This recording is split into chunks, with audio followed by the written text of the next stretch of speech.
Money. We all need money in this world, but it won't happen by luck. Building wealth takes strategies and principles. Learn how to get it and how to keep it in the Home Buyer Town Hall, Florida.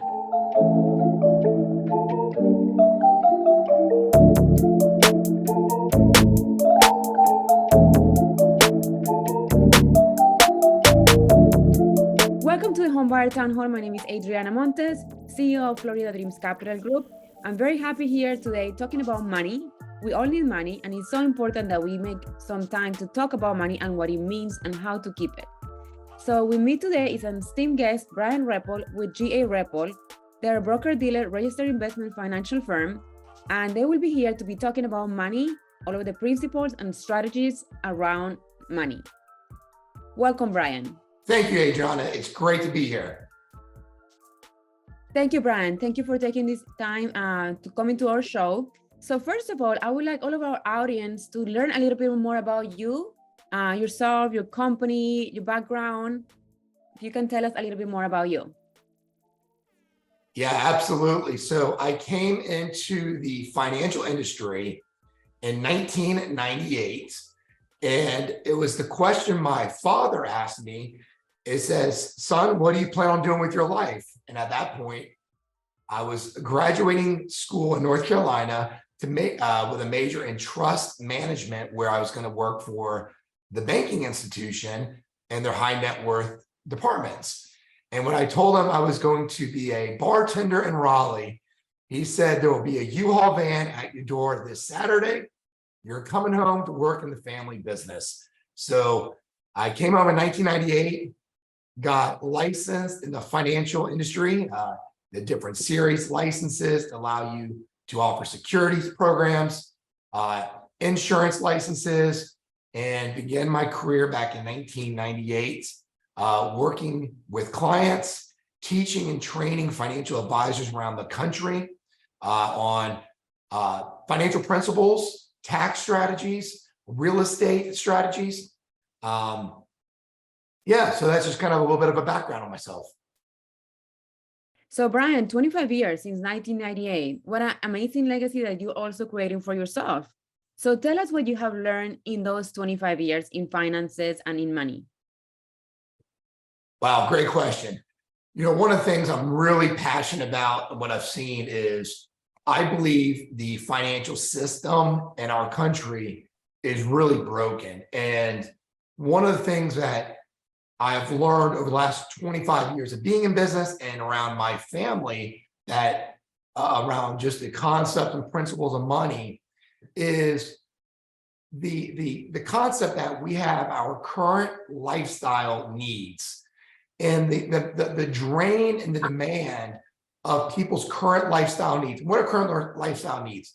That's the car you drive to work, your kids, the demands they put on soccer. It's the stuff we want today. And it's the battle between the current lifestyle needs today versus our future lifestyle desires. And we have to understand there's really a battle going on in our country with Americans right now, because we're consuming so much today and not preparing for our future lifestyle desires. And what happens is, I've seen it so many times that people show up later in life at 55, 60, 65, and they kind of say, am I going to be okay? Do I have enough? And we really have to look at that and address it. And the more education people can get around money, when I say the financial system's broken in our country, is these principles about saving and discipline and time should be taught at such a young age in the middle school, the high schools, the colleges of our country, so people really understand that the battle today versus what they want in the future. And so really passionate about educating this generation, the next generation, to understand that if you are blessed to show up at 60, if you're blessed to show up at 75, if you're blessed to show up at 90, what does that look like, not only for your health, but also for your wealth? what does your money look like at that stage in life for you? And you can't just start asking that question at age 60. That question really begins long before that.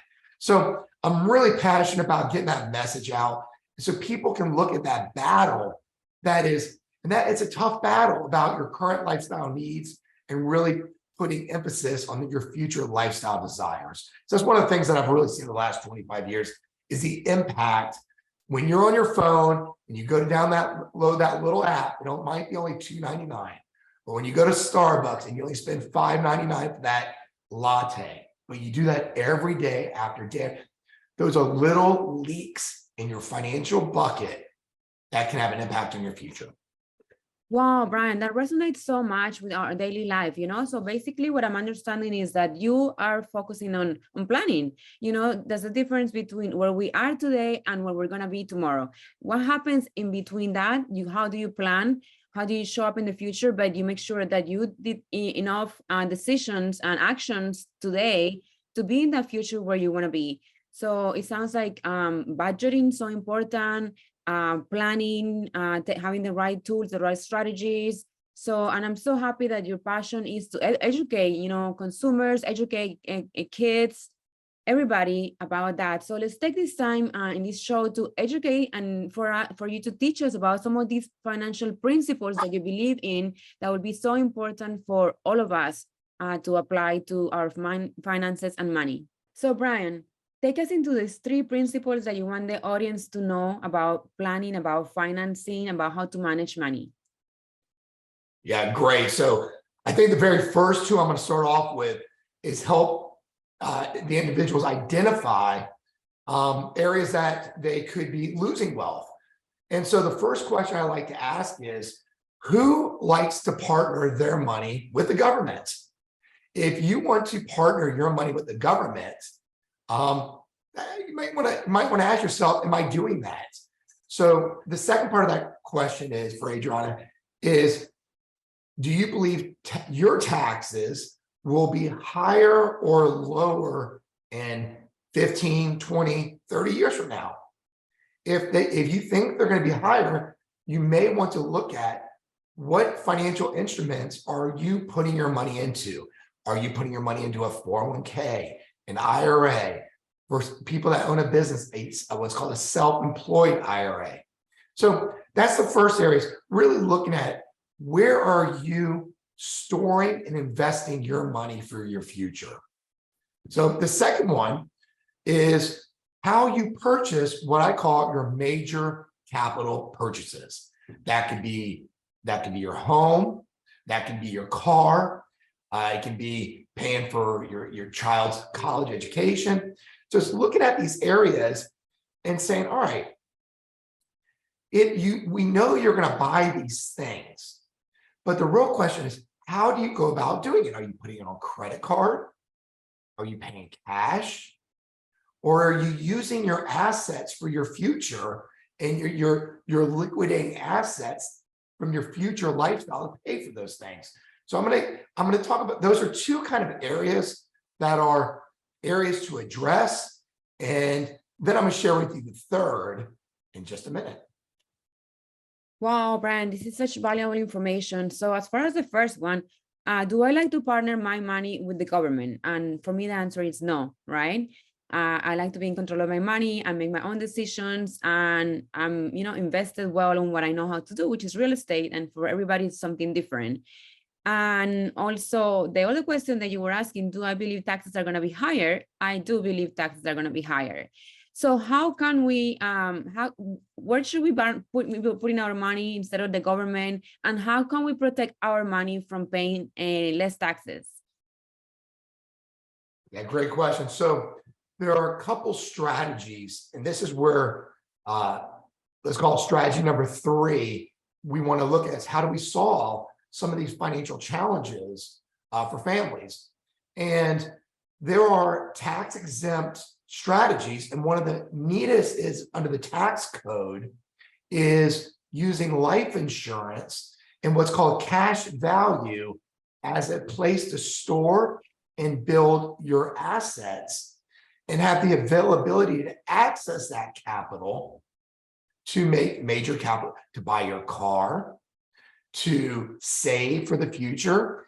And what's really neat about, now, what's really interesting, Adriana, when you hear the word life insurance, so many people say life insurance, and they think in terms of their car, their health, or maybe homeowners insurance. All of those type of insurances, instruments are great, but they are all used, I'm going to parenthesize, in the event of, meaning if you have to use your car insurance, you are probably in a car wreck. If you have to use your health insurance, it may mean because you're sick. If you have to use your term insurance, you're not the one making the phone call. You've had a really bad day if you use your term insurance. Your family's going to be making that phone call. The insurance we're talking about falls under the tax code as an instrument for you to save money and have the availability to it, and where you don't have to partner your money with the government. So there's some really neat, so there's some really neat strategies and access to utilizing these instruments. Wow, Bryan, wait a minute. So you're telling me that I can use a life insurance for something else than to protect my family when I die? Wow, that's like I really honestly didn't know that until I met you, that I could actually use life insurance for something else, you know, to save money and to do all the purchases, capital purchases. And this is something that I would think that 80% of America doesn't know. So please share that knowledge with us. What else can you use life insurance for? Well, I think if we just take the word itself, life is while you're living. So I wish they would change the term insurance, say let's call it death insurance. It's for when you've expired, when you're not here, you've graduated life. So life insurance is meant, when it's done and structured correctly, it's meant to be used during your life. So one of the things I love working with real estate individuals, entrepreneurs, and business owners, it's a way for them to gain capital and access to their money to go and to buy real estate, along with using the bank's capital. So they're getting the ultimate use of leverage. They're using the insurance company's money and the access to the bank's capital to go purchase real estate. And they can be in the position to have none of their own money down. And so that's the ultimate use of leverage, is for real estate investors, or for those that are looking to entrepreneurs, business owners, for a place to protect and insulate their business from risk. This is mind-blowing. This is mind-blowing for all real estate investors. Any real estate investors out there, have you heard this before? It is mind-blowing for me that I can actually put money towards the life insurance that is going to protect my own family when I expire, but also that I can use, I mean, basically it sounds like I can use this as a bank to use that money, and then understand you can lend against it and then use that at a low rate to go ahead and buy properties or do big capital purchases. Is that right, Bryan? It is right, Adriana. So what's one of the neat strategies is your money, your cash flow, your wealth is going to reside somewhere. It's always going to reside somewhere. And if your wealth is residing at the banks, that's fine. But the moment you take the money out of the bank to purchase real estate, or to buy the car, or pay for college, you give up something. And what you give up is you interrupt the interest that money was earning for you. Because you've taken that money once earning interest and you've allocated it somewhere else. What insurance allows is for the availability for you to collateralize and borrow against that money from the insurance company, which is a great access to capital, especially for business owners and real estate individuals that are looking to purchase a property and they need access to capital quickly.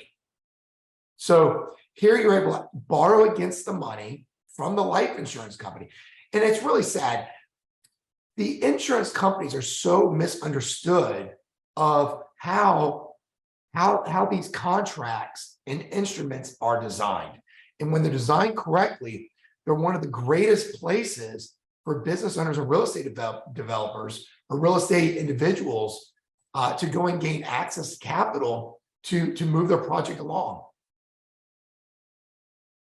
Great information, Bryan, about life insurance and things that I and most people don't know about how you can use a life insurance as financing and as your financing as a bank also.